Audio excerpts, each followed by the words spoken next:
Welcome to another episode of I Speak African. I'm your host Yanu, and today's episode is about the rise and fall of P Diddy.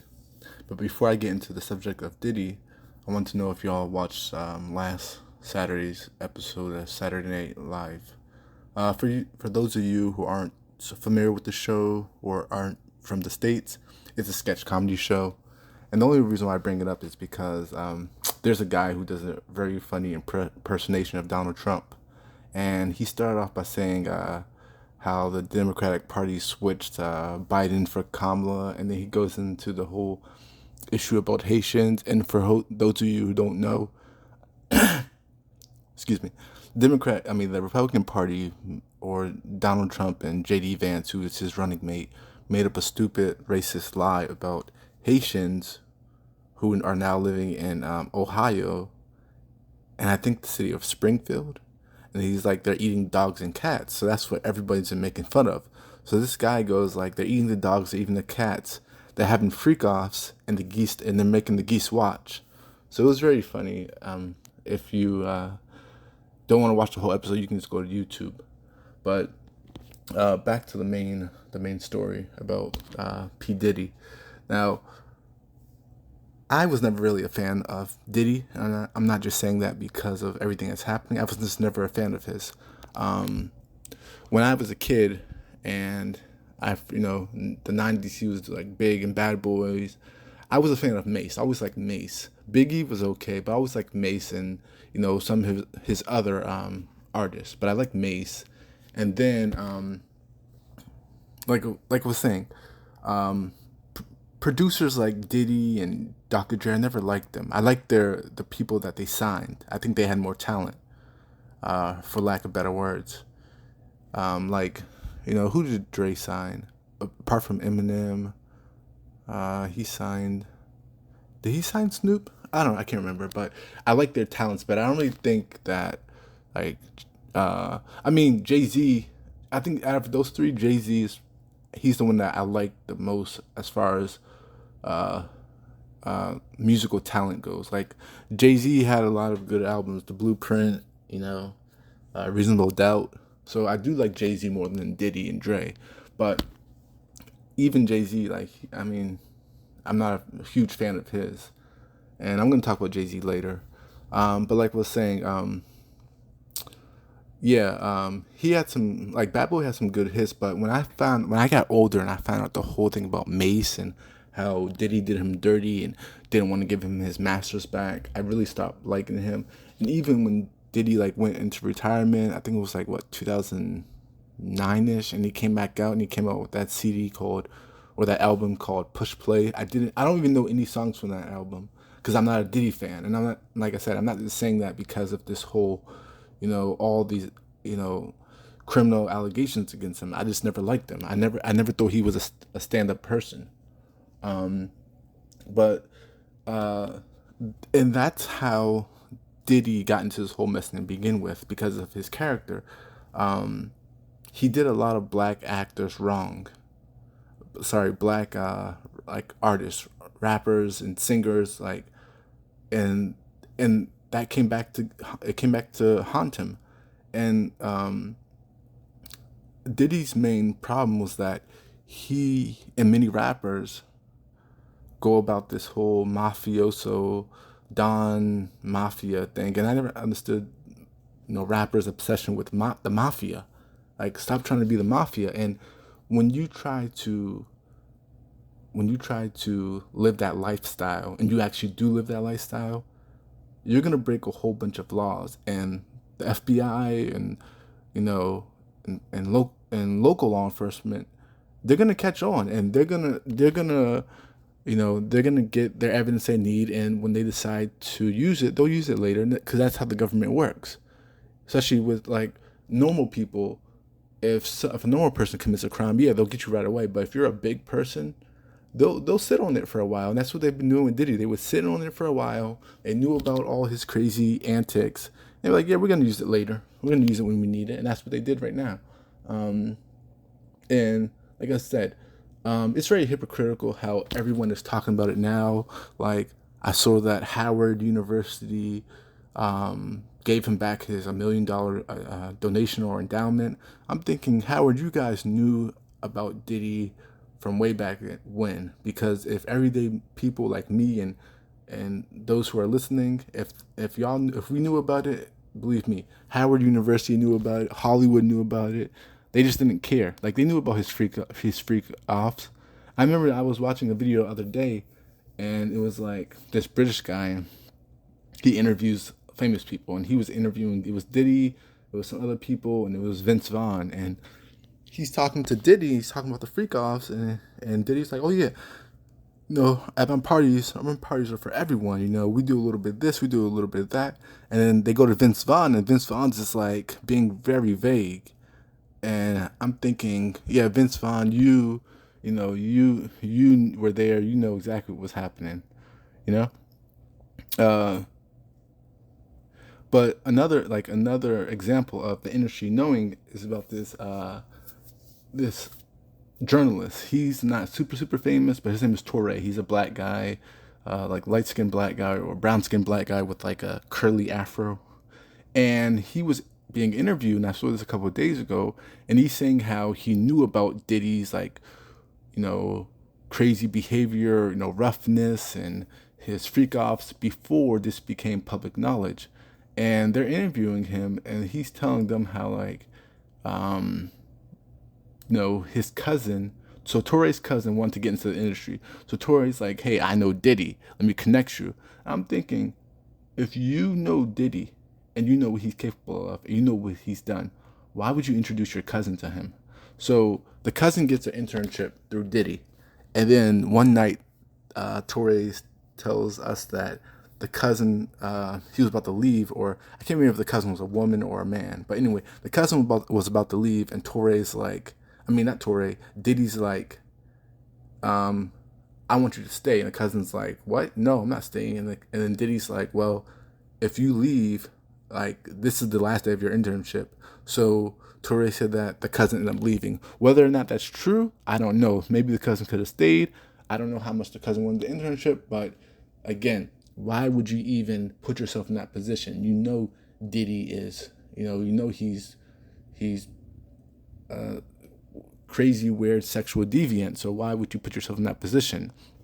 And like I said earlier about Diddy constantly trying to rob his artists, like he signed with the Locks, who consists of Jadakiss, Styles P, and Sheik Luch. And in one song, Jadakiss's last album, he talks about how he got so mad at Diddy that he almost threw a refrigerator at him because Diddy wanted to give him his money. And, that's what Diddy is known for. And one of his biggest acts that I was actually a huge fan of when I was younger was Shine. And I think a lot of people like Shine because he sounded kind of like Biggie. So they were like, "Oh yeah, he sounds like Biggie. He's the next Biggie." But Shine, when P Diddy signed Shine, I think Shine was like 19 or 20 years old, so he was young. And I didn't know, when I first found out about Shine, again, I was a kid, but I didn't know that Shine was like, his father was like, you know, famous in their country of Belize, because that's where Shine's from, as far as politics goes. So Shine's father, was at one time a two-term president of the country of Belize, and now currently Shine is the president of the opposition party in Belize. But the thing is that Shine's father never married his mother, so when Shine's mother got pregnant, they then left and went to I think the Bronx, and Shine was saying how, he got involved with rapping because he wanted to make money. He and his mother weren't rich, and he wanted to make her proud, and he also wanted to make money. So he got involved with Diddy. Diddy signed him, and then that's when that infamous club shooting happened. And from what I heard, the guy who got shot, it was either the guy who got shot or his brother. And I think it was the guy who got shot. He was saying that the one who pulled the trigger was not Shine. Like, we all knew it wasn't Shine. He was like, it was Diddy. The guy even said it. It was Diddy that pulled the trigger. But Shine took that hit for Diddy. and he went in for like, I think Shine was in prison for like 15 years, and he was making music from prison. That's crazy, and it's like, I really wish people, I really wish people would come out against people like Diddy. But the thing is, just like the whole R. Kelly um, issue and incidents that happened between R. Kelly and all those underage girls that he was molesting, people were coming out. It's that when you're black, people don't care about black lives. So it's like, yeah, we don't care because a lot of people are gonna say Cassie blew this whole thing up, but I don't think it was Cassie. What I really think it was, and I had to do some research. Now, a lot of people think that all these actors and celebrities, they own their their liquor or their alcohol. Like, for example, I know what's his name, George Clooney has Casamigos, Ryan Reynolds has Aviation Gin, and we all thought that Diddy owned Ciroc. So the thing is about Ciroc was Diddy did not own it fully. He owned it 50%. Now there's a really rich British company called Diageo, and Diageo's in England. And Diageo and not 50, Diddy, they had a falling out, and they actually went to court, and they settled, but they settled out. No, I think they went to court and then they settled out of court, because what happened was, when Diddy started, being the face of Ciroc, he really brought up their revenue. He really brought up their sales in Ciroc. So then Diddy was like, I want to make my own. I want to make my own alcohol, and it's gonna be a tequila, and the tequila is called, what is it called?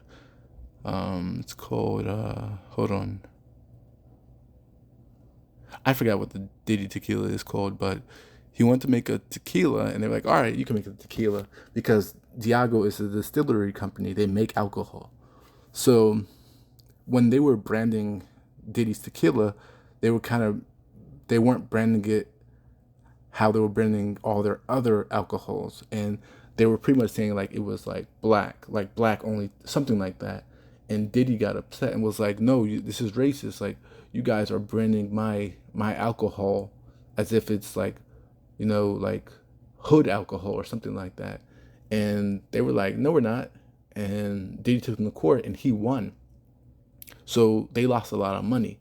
And coincidentally, after that, that's when this whole Diddy, that's when the FBI raids his home and all this stuff. And it's like, if you think about it, it's like, people want you to think like, oh yeah, when Cassie sued him and he said no, and then he settled the next day or a couple of days later, that's what brought it up. But I think what happened was, when Cassie sued, then Diageo saw that now Diddy is now like in a weakened state. So they're like, yeah, let's take advantage of that.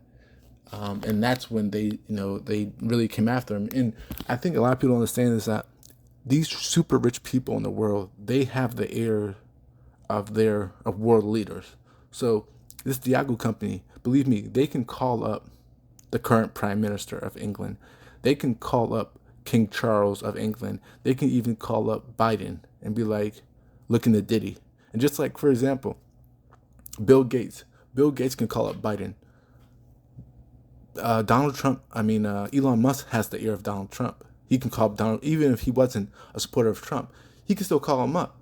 And just like he can now, Elon Musk can now call up Joe Biden and Kamala Harris, because all these people donate money. They're big donors to political parties. So if you're a big donor, you have the ear of whoever's running or whoever's the incumbent. So let me break it down, just like some of these big alcohol beverages that Diageo owns. So they own Crown Royal, Guinness, Ciroc, Casamigos, Don Julio, Smirnoff, Don Perignon, Moet. They own 34% of Moet in Hennessy. They own Aviation Gin. They own Kettle One. They own Bailey's.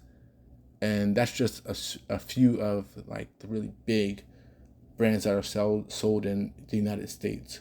But there are other ones that are in England and I think Japan and other countries on other continents.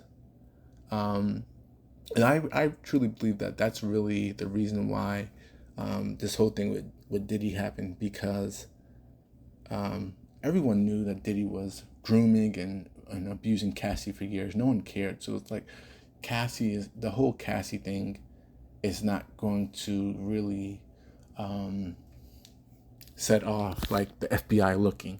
Like you like famous actors have settled out of court over decades, many time and time again, and the FBI doesn't raid your home. No, that's not how it works. Um, and like Diddy was having freak offs since like the '90s. So why didn't the feds raid his home 20, 30 years ago? It doesn't make sense.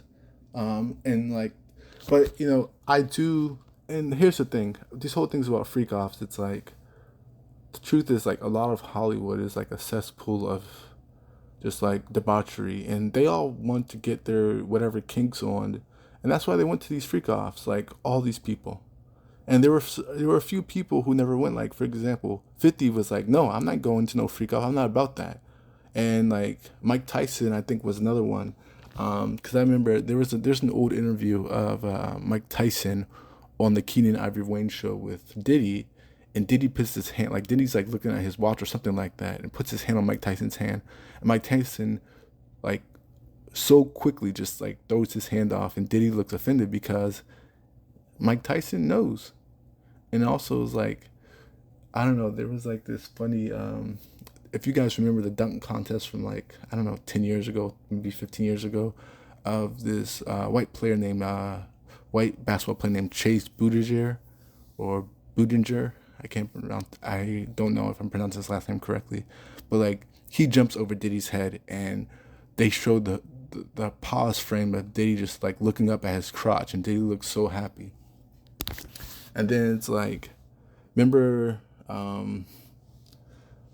when Diddy had like all those shows on MTV or whatever, and he had that assistant Fonworth Bentley, and from there I remember I used to not watch the show, but I would see like little clips, and I'd be like, is that guy his boyfriend? Like, what's going on? He was always like this whole carrying the umbrella thing and all this stuff. I was like, that's kind of weird, but you know, and people have been saying Diddy was suspect for decades. Like that's an ongoing thing. It's just like how they were always talking about Harvey Weinstein, like making jokes about Harvey Weinstein and how he does this and that. Like people know, like, they know this in Hollywood. They just don't talk about it. And well, we don't hear about it until becomes public knowledge. But they all know in Hollywood. Like, and even there's an episode of The Breakfast Club. You go back. I think this was like a good maybe 5 years ago, right before the pandemic. Charlamagne's talking to Diddy, and he's like, "Yeah, there's a recording of you calling another man daddy," and then and then Diddy's like, "Oh yeah, yeah, I call him daddy." I'm thinking like, okay, Charlemagne, envy Angela Yee because she was on at the time. I'm thinking, y'all supposed to be journalists, to a certain degree. Why are you not questioning why Diddy is calling another grown man daddy? That should be like, instead you guys are laughing, and because the truth is that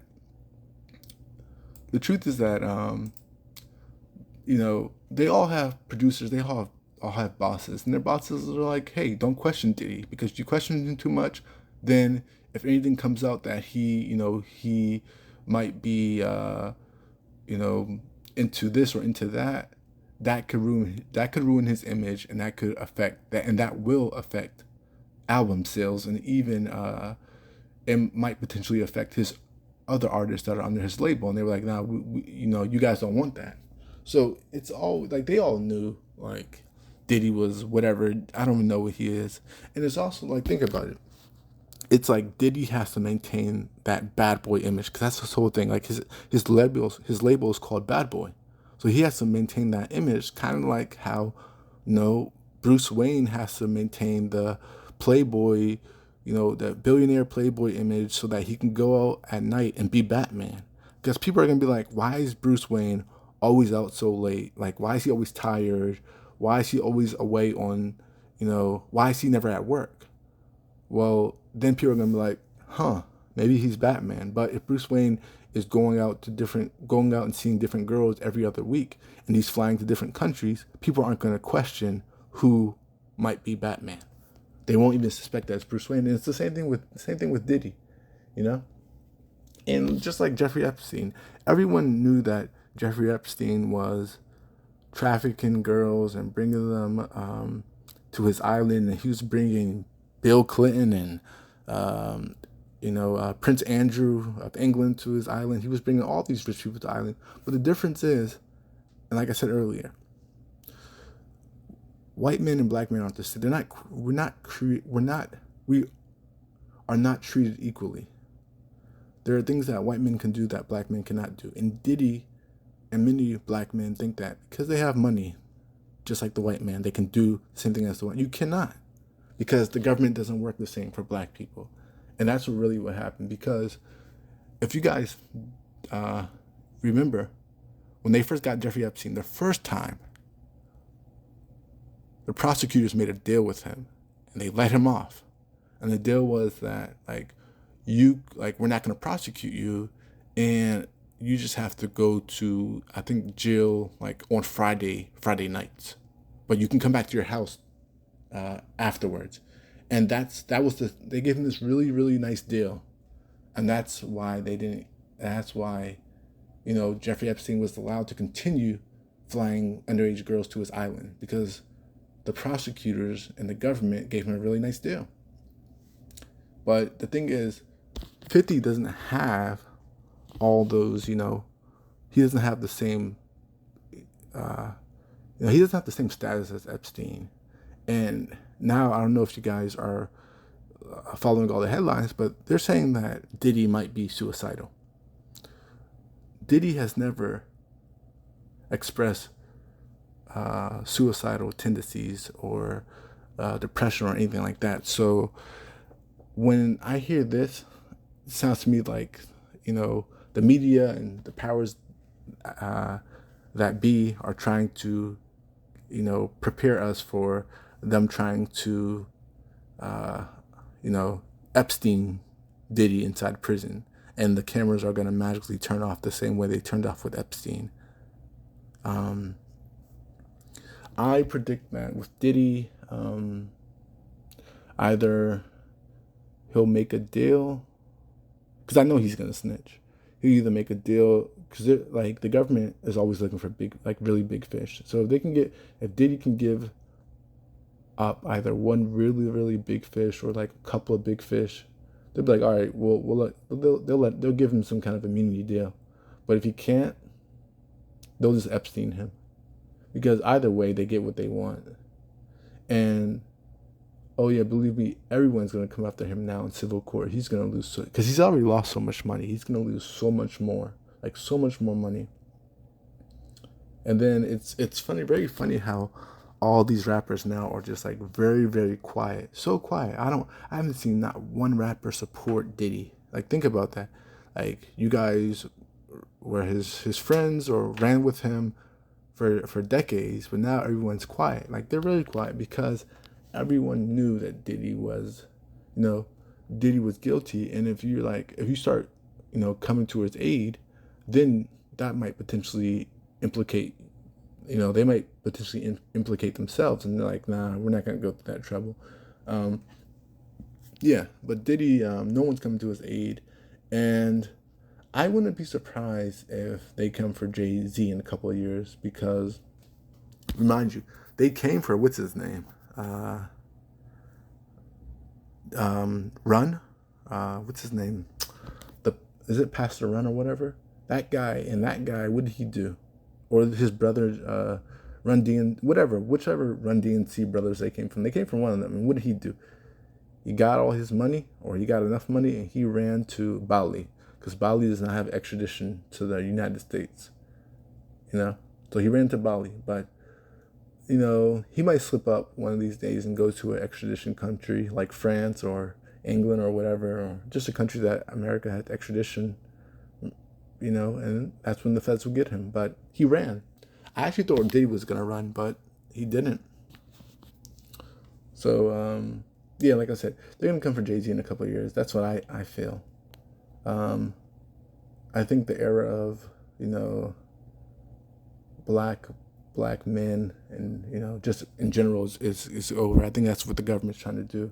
If you realize, and I'm not saying this is the issue, but if you realize there's a lot of black women rappers, like that's what is coming out now. It's like within like what the past 3 years alone or 4 years, you've had Glorilla, what's that girl, Sexy Red, Ice Spice, and then the ones who have already come out, they're getting like they're boosting them up. So I think that's really what's happening. That's just my guess. But as this Diddy incident unravels, we'll see what comes out of it. But like I said, the whole thing with Diago, that will never see the light of day. It's just speculation because I know how that's how powerful companies work. You don't like you as a black man, you don't take a whole bunch of money from rich white men and think that there's not going to be any repercussions. Like you don't. It's not going to happen in this world or on this planet. Like they Diddy embarrassed Diago. Diago is huge, and they're like, okay, we're gonna get you, because that's always what happens. And I think they're really the people behind this company. Diago is really behind this whole Diddy, Diddy debacle. All his charges, because they're charging him with prostitution, trafficking, I think assault. Are they trying to assault and battery? Illegal firearms, because he had some guns that he defaced, or he scratched off the barcodes. So they're charging him with a lot of stuff, and if they wanted to charge him with more, they could have. But these are all federal, so yeah, they're really coming after him.